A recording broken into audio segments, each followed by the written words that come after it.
All right, so I'm going to have some few words of welcoming remarks, and in the meantime, I'm hoping that Professor Sebastian will be here. Good morning, everybody. Good morning. Oh, that's better. So, I hope we had a great evening yesterday. The cultural festival was good, and I think we had a great food and some nice drinks. Hope you all had a good party. It went on for a very long time yesterday, but I was very happy to see at least there were about 100 odd people in the room when we wrapped up at 7 p.m. That was amazing, actually. A lot of patience and a lot of interest also. So today we are about 30 minutes behind schedule, but I think we have some opportunities in the schedule to make it up, and we hope to finish on time, I'm hoping. Let's see. I would like to invite Ketan Shah to the dais at this point. All right, ladies and gentlemen, good morning. Thank you very much for this opportunity, World Utility Summit. We have a great session right now. So, yeah, before I begin, right, so I was thinking of my first slide yesterday, and I think when you hit the 40s, I was kind of thinking in terms of the literature that you get these days is more philosophical, etc., etc. So, at least my part of the world and my views personally was more in terms of, how does an individual evolve and so on and so forth. So I came across scriptures from different things, and this is something from which is 3,000 years old. That speed and responsiveness are the new battlegrounds. It be personal, professional, whatever that you may want to call it, but pretty much relevant today as well as 3,000 years from there on. So that's the title of the session, and I would say we have a great panel that we're going to be discussing in terms of everything that we do. How do we serve the society better? How do we serve ourselves at a larger, in the larger interest of things that we do? So having said this, right, the paper that got published and the session today also is in terms of digitalization. It's more in terms of security and so on and so forth. So the thinking was that, technology or digitalization is the enabler. So what is the constraint? So if the constraint is, we call it the organization, and I don't mean it in a bad way, and I said that if you look at our industry, right, it's not, we've been there for hundreds of years. We have not been wired to be digital day one. So what does it really take? The intent of the panel today is to talk about stories in terms of journeys, the lessons learned, the dirt under the fingernails when we talk about resiliency in grid, when we talk about demand supply, and then when we talk about maintaining the discipline vis-a-vis demand supply and the regulations and the money that we need to pay if we don't adhere to those norms. How do we serve the customer? The interesting thing about the customer is we are the only industry which is so very unique. A single customer today can disrupt the entire industry. He or she doesn't need the grid anymore.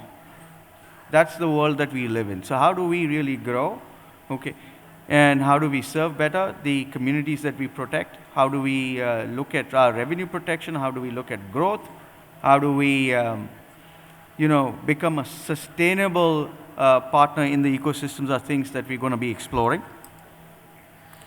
The other aspect is when we talk about cybersecurity, what does it really mean? Are we talking about a virus attack? Are we talking about some ransomware? The reality is this: 21 lives. People lose their lives. This is a reality. This was something that happened. Okay.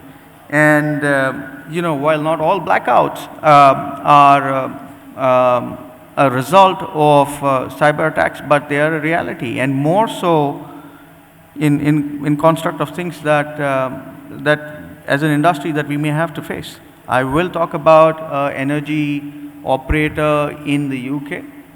Okay, and they had a program what we call as Black Start, and what it meant was they had certain thermal stations on the standby. Over last 2 years or last few years, they brought in some level of saying that we're not going to be thermal, we're going to put in storage, we're going to put in some renewables instead of the good old gas-fired thermal stations. And in the event that there's a blackout, these things would come online and start providing the necessary resiliency that the grid requires. What really transpired was that there was an outage, okay, and the black start didn't really work for them.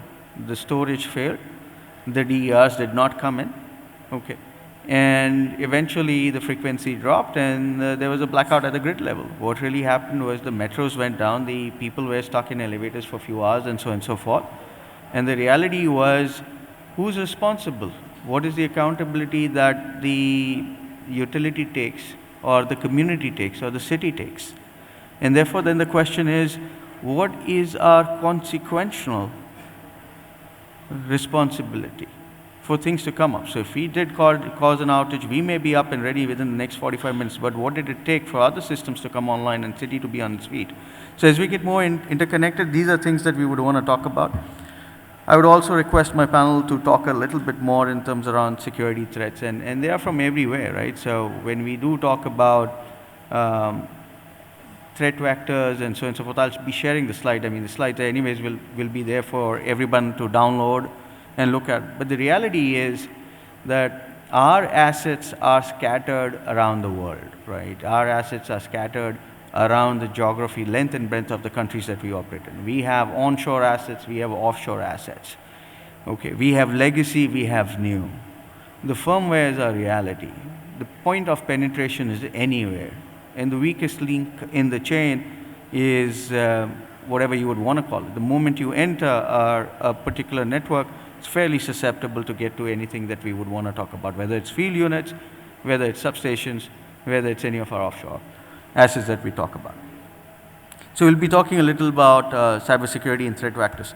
The other important aspect of it is to look at what the imperatives are vis-a-vis for the utilities and the CEO and the revenue and so on and so forth.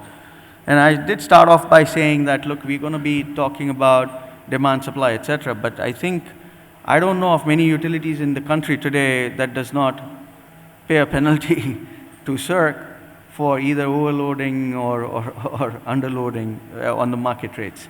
So flexibility is very nice, but then we also have to talk about our the grid, or I would say the greed on grid, right? I mean, the moment we speak about bringing in more DERs or our renewables going up tenfold, is the grid modern enough? And it's not about an ADMS or DMS solution that's going to take us home, but are we really modernizing to the extent that we need to? So those are the important considerations, both from a balance sheet perspective, both from a science perspective, both from a maths perspective.